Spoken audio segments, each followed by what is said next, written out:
хабаргузории РИА Новости рӯзи 25 март навишт, Русия аз оғози моҳи апрел парвозҳои мунтазамро бо Тоҷикистону Олмон, Венесуэла, Сурия, Узбекистон ва Шри-Ланка барқарор мекунад.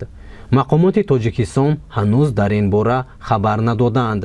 Татьяна Галикова, муовини нахуст вазири Русия, рӯзи панҷшанбе ба расонаҳои Русия гуфт, тасмими боз кардани парвозҳои мунтазам бо Тоҷикистон ва 5 кишвари дигарро Михаил Мишустин, сарвазири ин кишвар, дар ҷаласаи ситоди мубориза бар зидди COVID-19 эълон дошт. Парвозҳо миёни Русия ва Тоҷикистон ҳафтаи як маротиба дар назар аст. парвозҳои мунтазами ҳавопаймоҳо миёни Тоҷикистону Русия як сол қабл моҳи марти соли 2020 бино бар паҳншавии коронавируси нав қатъ шуда буд.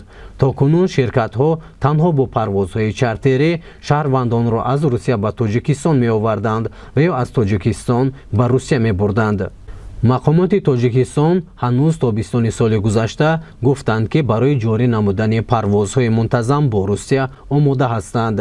ҷониби Русия танҳо дар оғози имсол гуфт, баъд аз сафари мутахассисони Роспотребнадзор ба Тоҷикистон ва хулосаи онҳо дар бораи вазъи беҳдоштӣ дар мавриди парвозҳо тасмим мегирад. мутахассисони Роспотребнадзор охири ҳафтаи гузашта ва пас аз дидани шифохонаву озмоишгоҳҳои Тоҷикистон ба Русия баргаштанд, аммо хулосаи ниҳоии онҳо эълон нашудааст.